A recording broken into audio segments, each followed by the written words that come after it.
Welcome to the She Births Show, a place to inspire your birth, evolve your parenting, and help you live a life you love. I'm Nadine Richardson, your host and creator of the scientifically verified birth education program, She Births. I'm also a mother, yoga teacher, doula, author, and speaker. At She Births, we have supported thousands of families around the world for over 13 years with our unique program, and our vision is to make birth better for every family around the world so that everyone experiences a beautiful birth no matter what unfolds. Not only do we help people have beautiful births, but we also give them the skills and the philosophy to enjoy pregnancy and make parenting easier. As well as our world-class birth ed, taken either face-to-face or online in our app, we also have a free pregnancy guide designed to help you feel calm, connected, and inspired as you and your baby grow. We have a doula matching service, the perfect way to ensure you and your partner are completely supported throughout the whole journey. And we have our Soul Mama Circles, which are the perfect postpartum network to help optimize your mindset and design your life in parenthood. Remember, if you like what you hear today, subscribe, share with a friend, and leave us a review. If you're a parent, about to be one, fellow health professional, join us now for an inspirational deep dive into topics with experts around the globe. We hope you enjoy this special episode.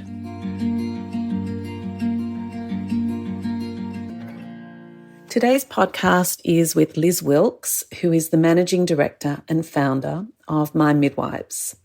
My Midwives was established in 2010 and has supported thousands of families. They are change agents in the maternity system, offering true individualised care that I so often talk about at She Births. My Midwives is the very first midwifery practice in Australia to admit women to hospital with Medicare rebates and also the largest private midwifery practice. They provide continuity of care across pregnancy, labour, birth and postpartum. Their care covers all the normal visits and aspects from booking into hospital, doing blood tests and scans. They also remain a mother's primary care provider but work autonomously and collaboratively with a range of hospitals and practitioners. They have exceptional outcomes, and their data will be published very soon. Liz Wilkes was one of the first Medicare providers, midwives, in Australia and conducted the very first Medicare rebated birth. Most women I know will make a phone call quickly after they pee on a stick and choose whatever care provider their latest friend or perhaps their GP tells them to, without actually knowing that outcomes and care can vary greatly within different models. This podcast is designed to help you and any of your pregnant friends out there understand the different models of care and guide you in choosing the best place for you. Because finding out midway through pregnancy at a She Births course can sometimes feel really deflating and frustrating. So today in our podcast, Liz and I talk about the spectrum of care, the importance of relational care, what research tells us is gold standard, and how midwifery continuity is different to obstetric continuity. We talk about how Liz started My Midwives and what makes it so unique, and how collaboration and advocacy is key to your better birth, especially in the current climate. How midwives, doulas, and hospitals all interact really well together to help avoid unnecessary medical interventions, including inductions. We talk about birthing on country for Aboriginal and Torres Strait Islander families. We talk about free birthing, what it is and what it isn't, and some of my opinions on that and some of Liz's, which we share, and giving yourself permission to shop around and trust what you feel is the best care for you. I really hope you enjoy this podcast, and I hope you can share it with lots of pregnant friends out there, because it's a really important and helpful piece of information for especially women at the beginning of their pregnancy journey.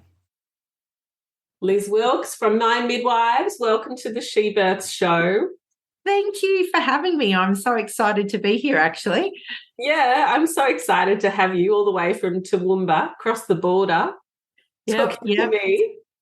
Yeah, no, I mean, look, Toowoomba's a great place, but it does feel very, very distant to sort of New South Wales, where my family lives. So, yeah, we do feel like we're a long way away sometimes.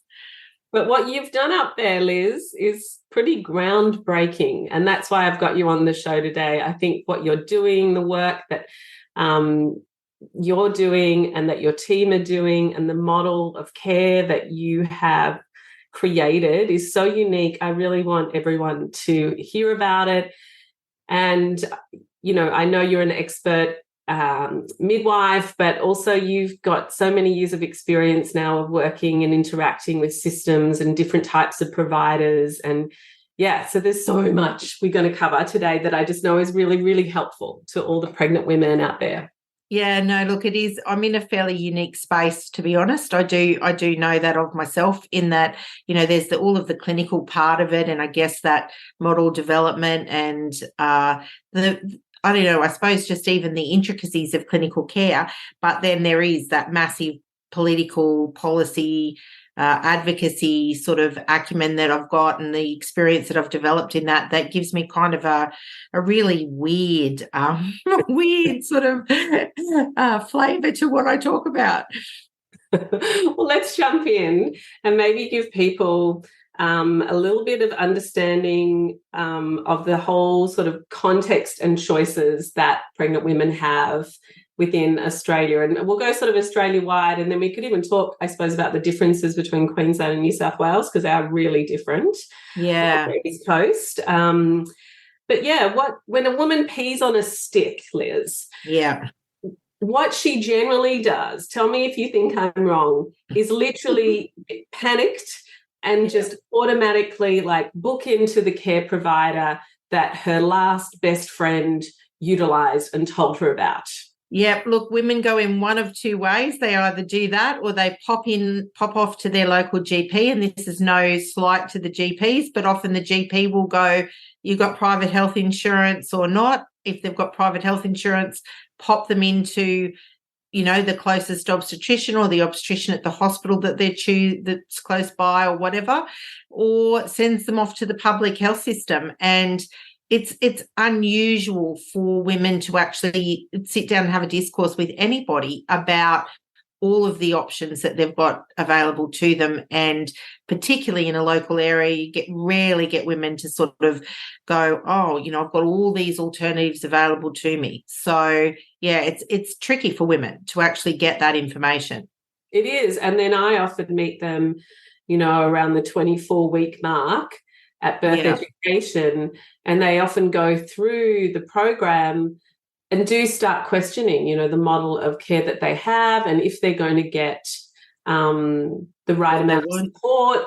Or we get emails from people very challenged by the fact, firstly, long distances that they might need to travel to hospitals and so on, but limited by their choices. So yeah, ideal world, like if we had all choices kind of available to us, what would be the breakdown of that? Yeah. Look, I think that the thing is that there is a bit of a spectrum, you know, and you sort of go from the end, and the way that I divide it up is by looking sort of at whether you want the same care provider involved in your care or not. And obviously the evidence demonstrates quite clearly that having the same care provider providing your care from the time that you're pregnant or through your pregnancy, being available and around and with you in your labour and birth, and then for the period of 6 weeks after your birth, that provides the best outcomes for women and families. And there's absolutely no doubt about that. And that care provider can be a midwife, and it can be a midwife in a range of different ways. It can be an obstetrician, but there are some differences which I guess I can jump into in a minute between obstetric continuity of care and midwifery continuity of care. But for most people, that sort of model of continuity is really, without any shadow of a doubt, what the evidence says is best for women and their babies. Obviously, along the other end, and for women that are in regional and rural and remote areas, that can be really tricky because they may not even have a birthing facility close to them. There are models where, you can have some continuity in your antenatal care or in your postnatal care. You can have shared care with your GP. You can access a range of different options that sort of might piece together other things. But typically and unfortunately, the public hospital system, and not that I'm going to bag it because we're very lucky to have a public hospital system in Australia that does provide maternity care, but typically in the public hospital system, you tend to have a lot of care providers sort of dipping in and out of your care and a lot of people involved. And that tends to be probably the most disruptive. I'm not going to say it's the worst model, but it's, the most disruptive in terms of not actually knowing what's going to be, available to you at any given time, really. So I suppose I put it on that kind of a spectrum rather than the typical public-private spectrum, because there are, continuity models in the public system and in the private system. So I think it's important to know about all of those. Yeah, I think it is. But I suppose in the public and the private, like you said, continuity is quite different. Yeah. and within the public, there's variations of continuity. There's different. A lot of our girls are in Sydney, and so they're at the Royal and they're, in the birth centre, if they can get in. Having midwifery group practice, so they might meet 5 midwives. And then there's models down at the Royal in Melbourne, I think, where you've got continuity across pregnancy, but they're not necessarily for the birth. And they do birth education within. So it's that continuity of pregnancy. So there's all these kind of variations. Yeah. And look, I guess for me, it's that variation that I love to sort of dig into, because I think you really got to have the same care provider or tiny, perhaps 2, a care provider and a backup care provider or a care provider and a couple of backup providers. Once you get beyond that, you're really sort of in a team where it's very hard to develop that level of relational based care. And it's the relational based care that makes the difference in the outcomes. And the other thing is, people say to me, well, an obstetrician is relational based care. And yeah, of course it is. But the obstetrician doesn't sit with you through, 6 or 8 hours of labour, unfortunately, and probably doesn't spend, an hour with you or more every day for the first week post-birth. So, you're right. It's that flavour, that difference. And I guess that's what, in my midwives, in our model of care and in the models of care that we sort of have all come from or developed working relationships in, that sort of continuity of care or caseload care or whatever you want to call it, where you've actually got the one care provider providing your midwifery care. That's the gold standard, I guess. It is the gold standard. And I think it's a really hard thing sometimes when you are pregnant to understand the importance of relational care, because you just don't know how shit's going to come up and how much fear and anxiety and doubt and worries and tricky decisions need to be made, as we get closer so often in the last 20 years towards due date. And the vulnerability that we feel during labor. And I think us as doulas, we've tried so hard to plug up those gaps. We try so hard to do that. Absolutely. Absolutely. And look, I think that's where, obviously the research demonstrates that having a doula is a really positive thing for women, because they do have that ability to have somebody that they know that's not necessarily, and obviously the evidence demonstrates that the person isn't actually part of, and I say the system, but they're actually not in the system. And I guess that's where I'm not trying to sort of compare us to doulas, but that's the other part that having a model like my midwives is wide as beneficial because we're actually not employed by the system. So we're out of the system. So we're not actually responsible or accountable to the hospital. We're actually responsible and accountable to the woman. And that's that kind of, that's the nuance. Yeah.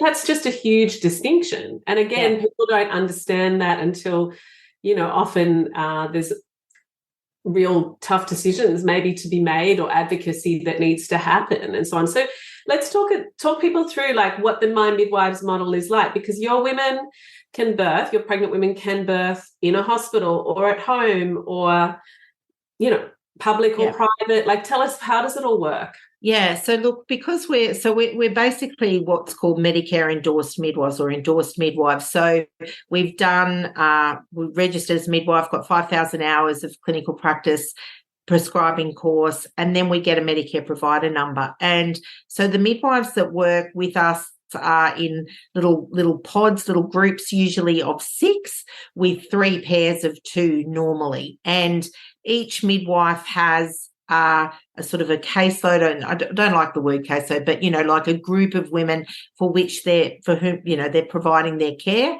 and they provide their care throughout the antenatal period in almost an identical way to any other model of care. So they see the women at the same intervals. They can order all their blood tests, their scans. They can interpret all of those. They need medication for something, they can prescribe a number of medications, and they work collaboratively if needed with a hospital or an obstetrician or other practitioners, dietitians, psychologists, whatever. And then when the woman can then, she's chosen a midwife, she doesn't actually need to necessarily make a choice about her place of birth immediately. So that gives them, how you said it, sort of 24 weeks, women start to get more information. So they can choose their midwife at the beginning, and then somewhere in that mid of pregnancy, they start to formulate their ideas about where they want to birth and what that might look like. And then they can choose basically hospitals, birth centers, home, whatever choice they want to make, and their care provider is there with them. We have what's called admitting rights into a range of hospitals.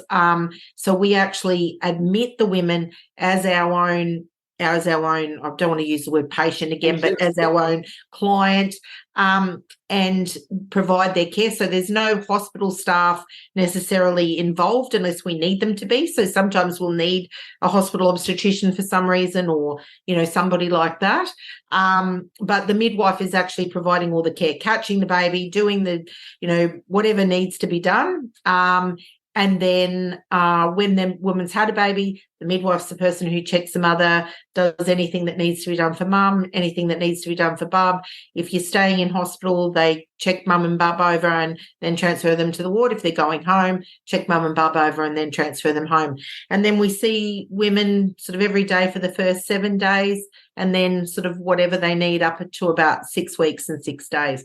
So it's a different model. We started here in Toowoomba, as you said, and we've now got models in Brisbane, in Melbourne. We've just started in the Birthing on Country model in Alice Springs, so they're out there. So it's been an amazing, amazing journey. But yes, it's a great option for women, particularly mums that sort of aren't 100% sure where they want to have their baby. It just gives them a bit more flexibility in that choice.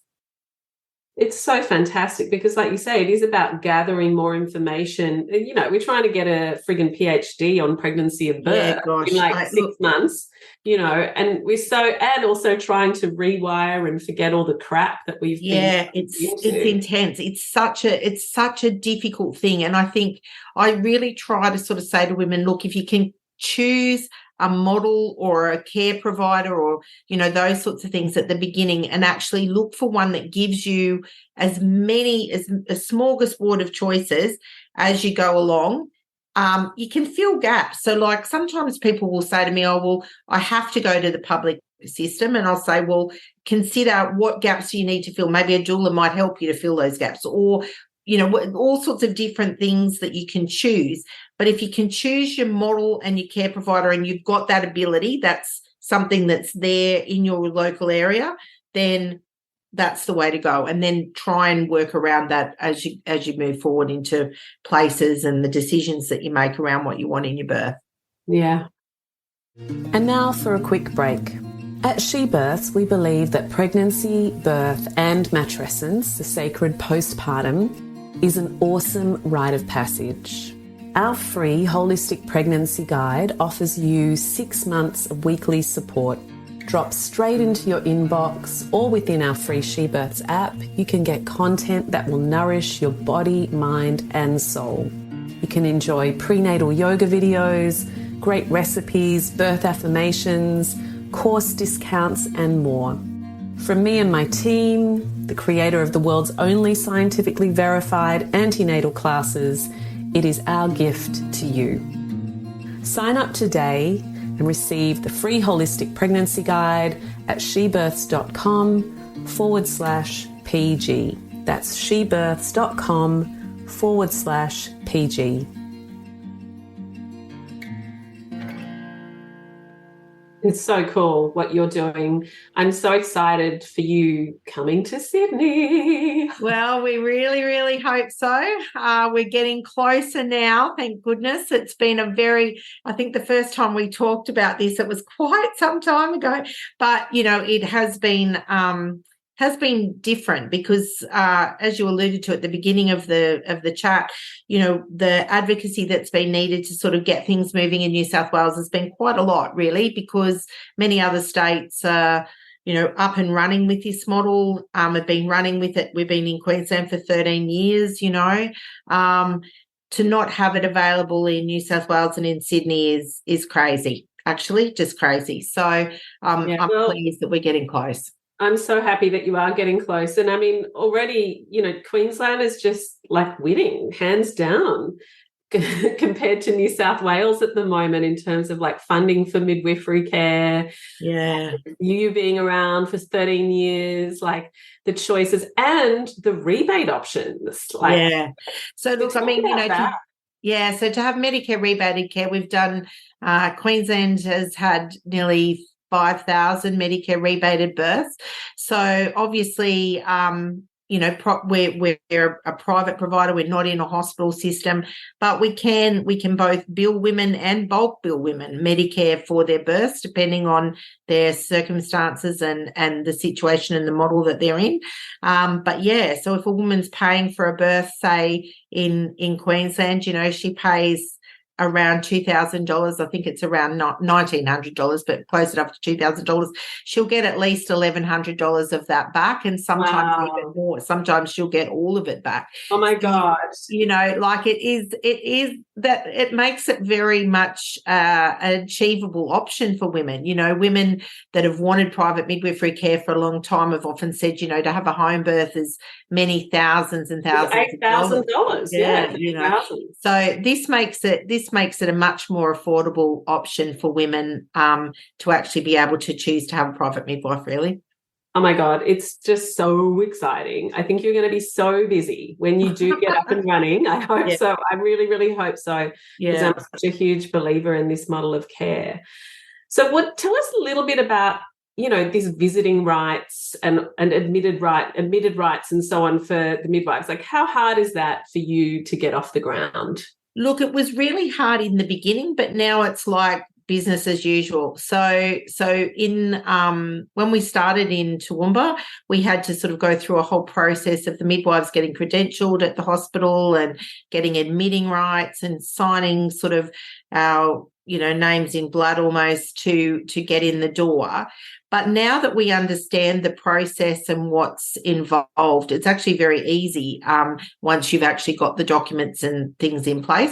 So in Alice Springs, it's taken us about 6 weeks to get admitting rights. So it's actually not tricky once you know what you're doing. And what admitting rights means is that just you're admitting a woman as your own, I'll say patient in inverted commas, but as your own client. So you're actually acting in the same way as, how doctors admit people into hospital, exactly the same process, really. And it just gives a kind of a pathway of how you engage with the hospital. And because you're not employed by the hospital, again, you've got all of those choices that are up your sleeve. You can, negotiate things differently for women, but you obviously are still part of that sort of a kind of a amoeba on the side of the what's that symbiotic sort of relationship on the side of the hospital system, because you do need to have that backup of the hospital, and that's usually why you're there, because you may need to collaborate with an obstetrician or an anaesthetist or a pediatrician or all sorts of different people, and working alongside them as part of that admitting process is a fundamental part of this model. Yeah, so the second midwife for the birth would be one of your team as well, or someone from the hospital? It just depends. Like, someone asked me that actually yesterday, and look, it does depend. It depends on sort of the timing. It depends on how many people we've got around, and it depends on the woman a little bit too. So, you can actually make that choice. So you can go, okay, this situation could be a little bit more complicated. We might want 2 sets of hands, and we might want to really wrap around that mum to make sure that she has got the 2 people there. Look, we have a lot of very diverse family groups, and sometimes, people don't want strangers in their space at all, or they've had some sort of experience that they don't want strangers in their space at all. So we can absolutely, organise to have 2 staff present so that there's no second midwife from the hospital. But likewise, you can have someone who's having their 3rd baby come tearing through the door of the ED department or whatever up to, into a birth suite and be, having a baby in 10 seconds. And so you might end up with a hospital staff member in there, and, both things work out okay usually in the long run. Yeah, I get it. That's so cool. We often, talk about education providing individualized care. So an empowerment in our couples to demand from the systems, which are full of conveyor belts of protocols and so on, in order for the system and the dinosaur basically and cogs to turn smoothly. That's a lot of analogies in that sentence. But you know what I mean, and people understand what. So a lot of our women are obviously incredibly anxious. Betty gets what word I'm going to say, very anxious about the threat of induction. Yeah. And, wanting to be able to have individualized care rather than simply push down a protocol stipulated by the hospital because of their age or because of, I had a mum calling me the other day, measuring her sugar levels, borderline. She's 36 weeks. Baby's measuring 2.3 kilos, but if that morning test is 5.3 mostly, right? So it's just over the 5. Just over the top. Yeah. And every other reading is great, but she's really anxious because she's been told if that figure doesn't go down, then she is not going to be allowed to birth in the birthing centre at Byron. She'd have to go to Tweed Hospital. So how would you guys manage that? If we had Tweed Byron, how would you manage that? This is our bread and butter. So this is our bread and butter. This is when you earn your money. We just spend all of our time. That's why women will come to us typically, is that they're kind of just wanting to make sure. They're not necessarily wanting to avoid intervention. No. They just want to make sure that if they're having an intervention, that they actually need to have it. That it's assistance and not an intervention. That's right. So there's sort of, I guess that we just manage that. So look, if women are wanting to make a choice that they don't want to be induced, or they don't, they want to have something that is not in line with hospital policy, that's quite normal for us. And so we find that most of the women that we would see, we obviously have a conversation with the hospital. We don't just go in there like a battering ram in at the hospital and say, but there's ways and means of documenting that. The woman doesn't have to get into a full-blown war when she's heading to the hospital. It's our job to make sure that they are aware of what the woman is seeking, and the protocols are there. As you know, all protocols are just protocols. They're just advice to give people. They're not set in stone. And sometimes I think that hospitals portray it as this is it. this is almost like a contract of law. And if you don't do it this way, then, you're almost not welcome here. So we are able to absolutely walk that pathway with women. And look, there'll be times where we'll say to women, we actually recommend that this is the advice that we would give you. And of course, women still have the ability to choose or decline our advice. And so, it's about that informed choice, which I think is one of the things that women are seeking so desperately because they've been sort of pushed so far with it. That's so true. And there's so much in what you just said there. And, in this context of the birth trauma inquiries that we've had, so many women are sharing their stories like things were presented to them, choices were presented as rules, and you are not welcome if you don't. And people can listen to a podcast that we did with a beautiful mum, Brooke, and another, I can't remember the other mum's name, but just like going into the system and saying, at 38 weeks, 39 weeks, no, I won't be induced. And every meeting going through the exact same conversation to the point where, like, it's so frustrating. Like, what is the point of taking meeting notes if you don't read them and you don't respect what she's already said? And then when you say it, like, for that fifth meeting, well, we'll just have to get the obstetrician in to talk to you about the risks. And she's like, I know the risks. I've learned the risks. You don't even present the risks properly to me. Yeah. And it becomes very, very, it can poison an experience, it can make it really negative and very hard to, of course, go into that yielding surrender. But if you're there advocating and buffering and you are, they don't even see that. Nadine, they don't even see that. They don't even see any of that. And that's the key thing, that it's not even like there's not 5 conversations. There may be one conversation, sometimes there'll be something that we think they actually need to hear from somebody else, not just us, and that can be in a situation where it's quite a significant choice. So if there's something that's really, that we're even sort of thinking, okay, have we got all the information? Is all the information there? We may say, okay, look, let's all go to a case review process with an obstetrician, but there's not 5 case review processes. There's one. You go in, you have the conversation is done, and then everybody leaves, and that's the end of it. And it's not then about prosecuting your case when you turn up again in labour or whatever, that you've actually got to go back to square one again. The decisions are made, the processes are outlined. The woman's decided where she is in terms of her risk, and that's the end of it. So that's the beauty of having, that sort of model where you've got that care provider with the access, with visiting access or admitting rights. Yeah. And that's worth $1 million in my world. But for many women postpartum, it's a bit like, it's one of those things that people say, like, oh my God, next time we're getting a doula, or oh my God, next time we're getting a private midwife and we're birthing at home. Like, oh my God. Yeah. And look, I think that's the other thing too, is that postnatal period, that women often don't know what they don't know until they're there. And the women that have us providing their care in that postnatal period, often they'll say to us, oh my God, I had no idea how important it was going to be to have someone on call to me in the middle of the night, or that can pick up the phone and do a FaceTime feed with me at 3 a.m. when I am absolutely can't.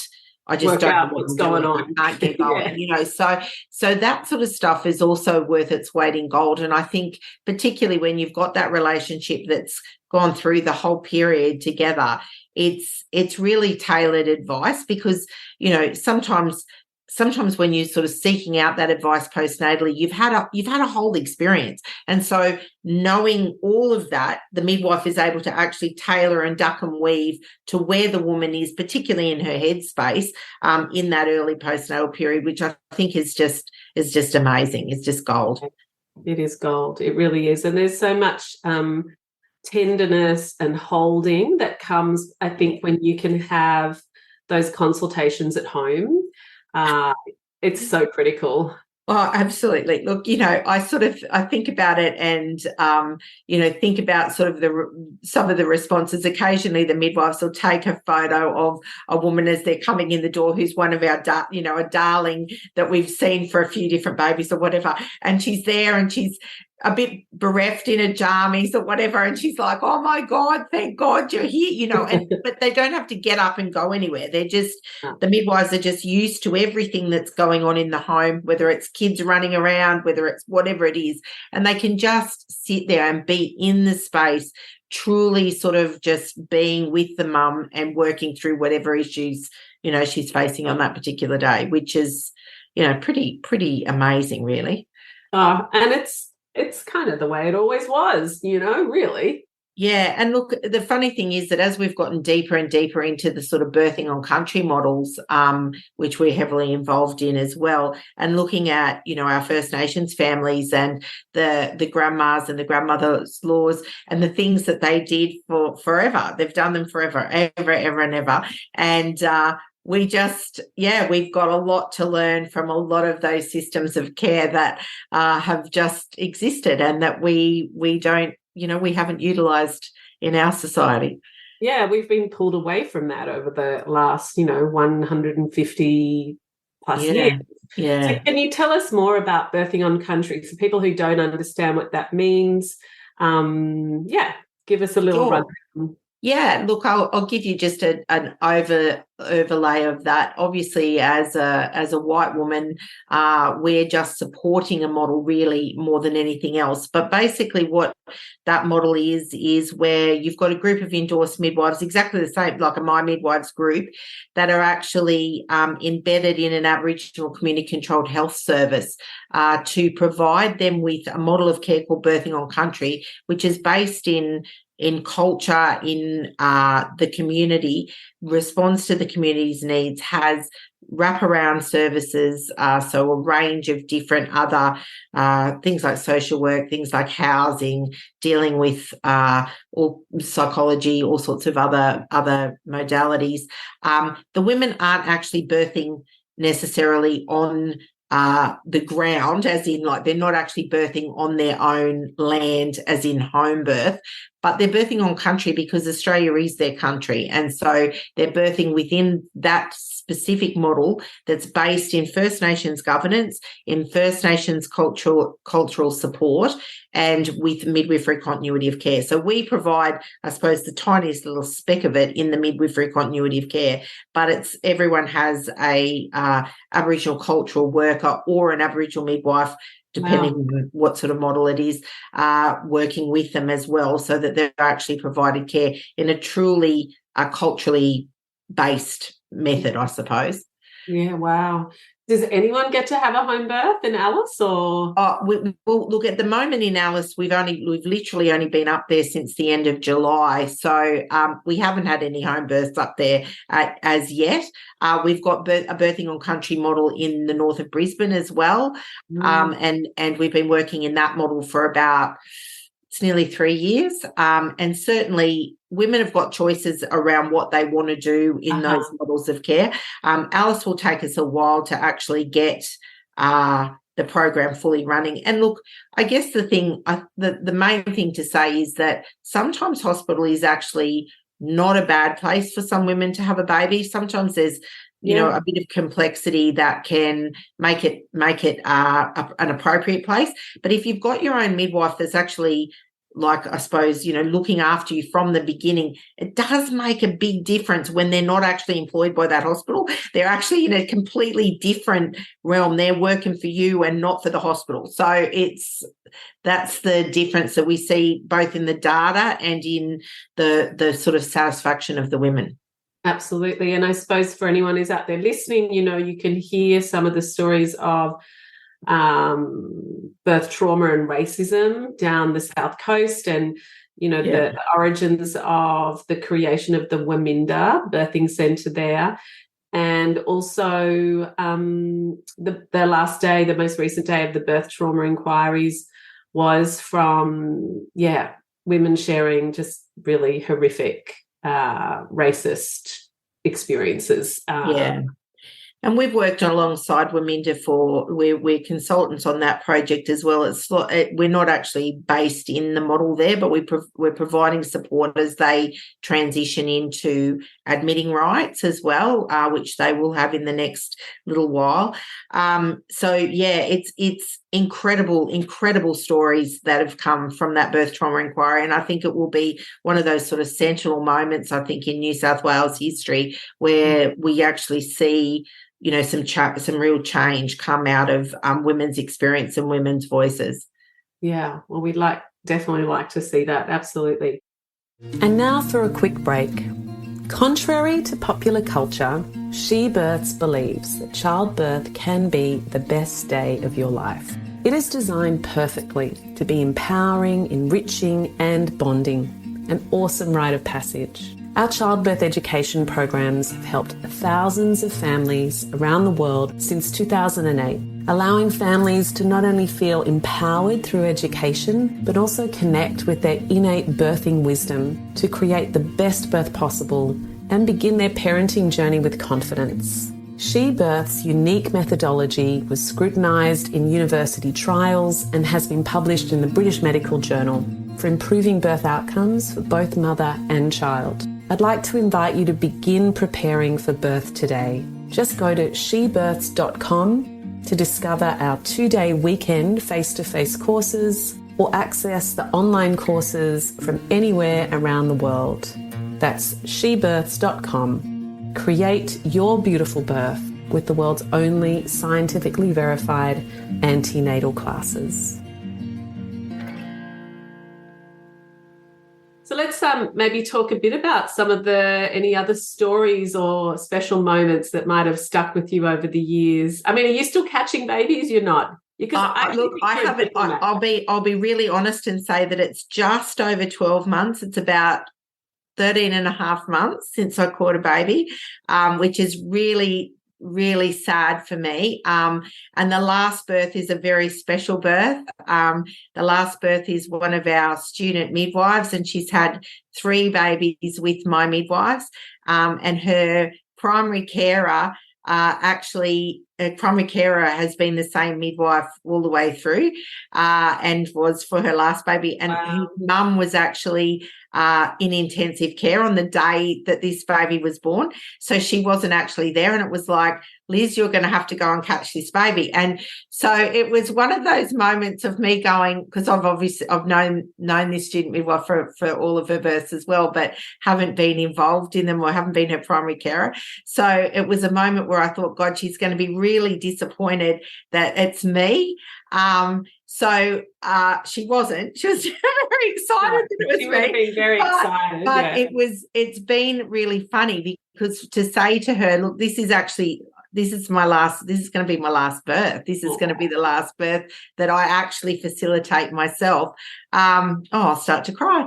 So that's a really big thing for me, to actually feel like that's probably the last time that I'm going to really be the doer. There might be other times where I put my head in the door, and sometimes the room that I'm in now is in the back of our birth cottage in Toowoomba. So we've got a birth cottage here where mums from out Western Queensland can actually come into the cottage to have their babies. If they can't find a home birth, space or midwife out in their communities, they can come into here and have their baby in here. So often when I'm sitting in here, not today, but often when I'm sitting in here, I can hear the dulcet tones of a mum in labour right nearby, and so I can feel it and be near it still, because having spent 30 years absolutely in this space, catching babies all the time, being involved in women's, in that just amazing journey of mothering, I do miss that. Like I do really miss that. So yeah. The magic of it. Oh, thanks for sharing that story. It is, the magic of it, the sacredness of it. Yeah, it is painful to think that I think the last I can feel that. Yeah, look, I mean, my youngest is 15 years old, and she was born at home, and I can still remember. There's a moment in her labour that I can still remember, that feeling of, oh God, like what am I? Oh, even now I kind of draw up thinking of it. But you do it, and it's so powerful, and it is such an amazing experience. Like, it just, but you've got to be in the right place. You've got to be supported by the right people, to get the full experience of that power. And I know that I've had 3 really different births myself, and the first birth wasn't in that power, and it wasn't in that sort of space. So I think that I was already a midwife, but I think that also profoundly transformed the way that I look at that choice of model of care and that choice of care provider. And not only when you think you know the model, but making sure you've really thought about where it is, who you're with, what's going on, and what else you might need to fill the gaps. And that, as I say, that's where doulas often can come into that space and be that additional, support if you haven't got quite the right mix of people involved. I suppose there's one more thing to say around that. I agree we can fill the gaps, but people sometimes expect us to act like a midwife or think that we can have sway within the system, which we absolutely cannot. No.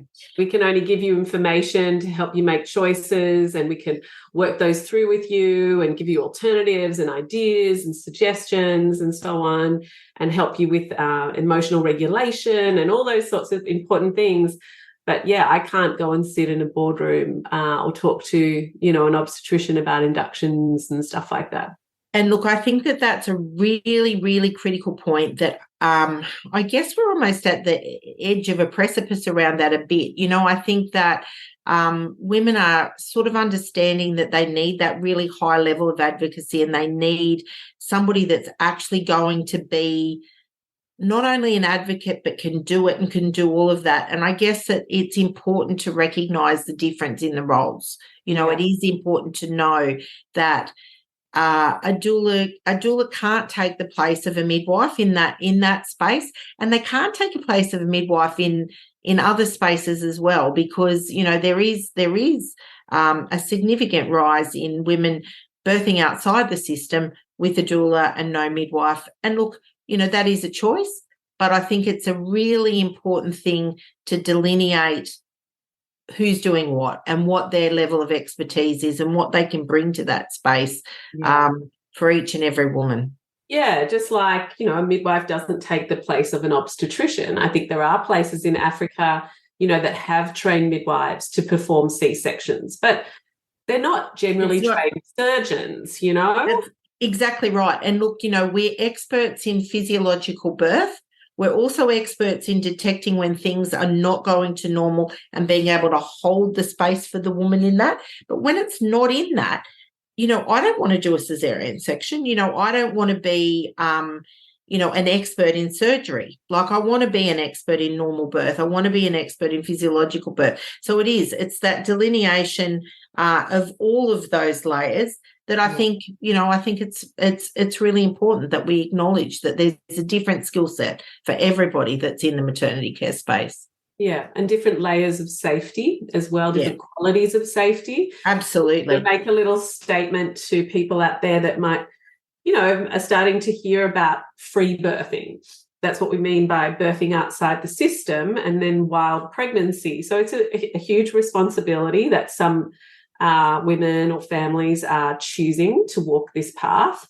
And it tends to be that the data that we have, it does tend to be highly educated people, often who've had choices taken away from them according to their location, or who have had significant trauma previously, and they believe they feel safer to birth without any ultrasounds or testing throughout, which is wild pregnancy. And people pick and choose either way.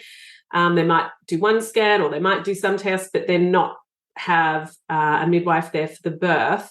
And I just want to make it really clear for people out there that when you have a doula at a free birth, it's not actually a free birth. And by the way, I don't know how to check your heart rate, resuscitate a baby, or stop a postpartum hemorrhage. So I just want to make that really clear. No doula actually does know those things because they didn't go to university and study them for 4 years. No, and I think that's a really, I'm really pleased, we're totally in alignment with the thinking around that. And I think it's important to recognise what those limitations are. Yeah. And look, the responsibility that people take in that space, again, it's a choice. People do have a choice. But, my goodness me, it is a big choice, isn't it, really? Because we don't always know what's in the future. None of us have a crystal ball. And, it's about deciding what your level is of risk is, what your layers are, what is important to you. And I think it's really critical that women actually sit and have a good think about all of those things, because often we see women, both making all sorts of choices and wishing that they'd made different choices, both being in the system and birthing at home or out of the system. So it's really important that you've considered all of the alternatives. And just going back to us again, I think that having the ability to have somebody that isn't actually enmeshed in that system as part of your birth is a really great way of actually sort of disentangling yourself from some of the things that you think that you might have to have. And that's again the reason why women often will make this choice. That's right. And that's it, to move away from grooming or coercion, which is I'm just so happy that those words are actually being spoken about in maternity cases and conversations, because we've known that it's been like there for decades and it's actually escalating every single year. Yeah. That's why the data is also increasing, the intervention rates are increasing, because that way of conversing and so-called caring is also increasing. The fear consciousness is there. So what else can we say to the families out there? What else would you like to share? I think we've covered a lot of ground. Yeah, well, look, I was just going to say on that data question, we've literally watch this space, because we've literally got nearly 10 years of data about to hit the publication stands, I suppose. And we've just done a full analysis. And because it's in press, I can't sort of speak to it. But to indicate that this is what the World Health Organization says we should have. It's that sort of level of data, like, that we should have really low rates of cesarean section, where we know that if you have a Caesar, that you've actually needed to have a Caesar, that there's not been, or that you've chosen to have one. Let's be frank, you've chosen to have one or you've needed to have one. And I think that people out there, the folks out there, just need to have a good look around as to what is available in their local areas before they make their first choice. Go and talk to a few different people, not like a few different care providers. Go and have a walk around. I often say to people, just wander around the local hospitals, ask if you can just not necessarily do even a tour, but just go and visit people, go and have a look at them, talk to different care providers and talk to them about what you want, what you're thinking. If you get kind of a strange response from them, then that generally gives you a very large answer about where they sit and what they're thinking. Doesn't always work that way. You can sometimes be a little bit fooled. But the other thing is, it's never too late to change. We've taken women into our care quite late in pregnancy, and I get that, the relationship side of things might have not have developed as much, but you certainly can still know that you're going to get a particular philosophy of care around normal birth if that's what you're seeking. And we'll often have people in that point that you said before about induction, people that are getting sort of, funneled into a particular approach come to us and say, look, that's like, I get it, I might need that, but that's not the approach I want to take now. I don't want to be booked for an induction at 38 or 39 weeks or whatever it is, or the choices removed from me. I want to be able to have that suite of choices and exercise them if and when I need them. And so, I think it's important to know that you can change. It's not you don't have to stick with what you've got if you're not happy. Absolutely. I was one of those people that just continued to were you? my whole pregnancy. It was like I was booked into the Royal Birth Centre, and it was the old one, and they just like painted it with hot pink. And I was like, I hate this. Like, it just didn't feel relaxing. And I didn't. Yeah. Everyone was always really busy. So this was, 22 years ago.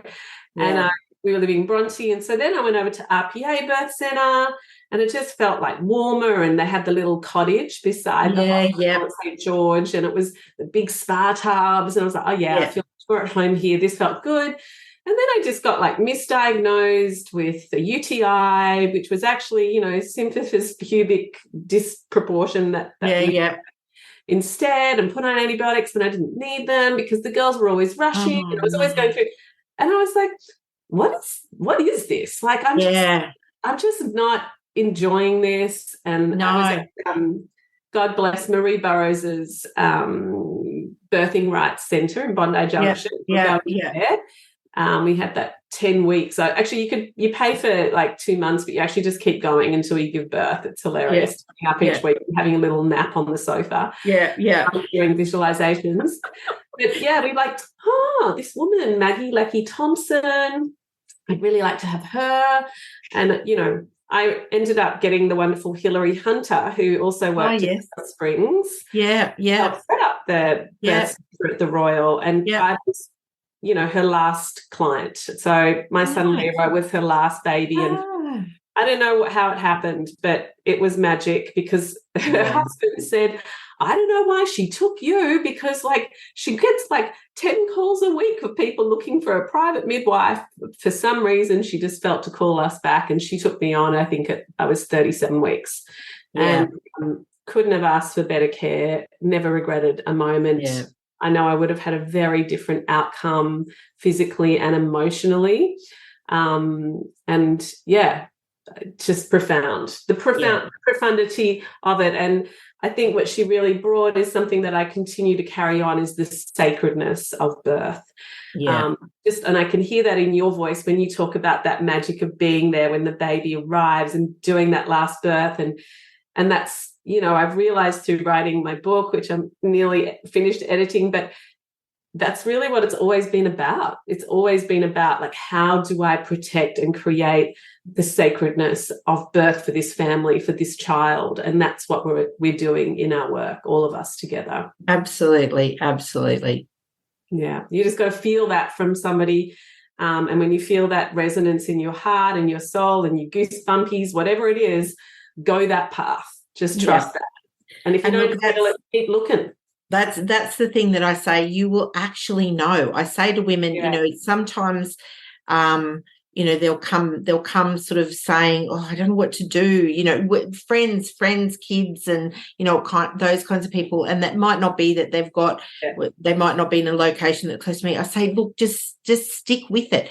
Feel it inside you. If you can feel it and you're talking to somebody and you actually can feel that they care, that they really resonate with you, then they're the right person. And if you can't feel anything, or you feel, something that's a negative feeling, then that is not the right place, because it's just not. It's such a special experience, and not just the birth, but that whole continuum, I think, is so important. It's so important. If we don't get the birthing part right, then we can't get the rest of life right. It's hard. It's hard, much harder. Makes it much harder.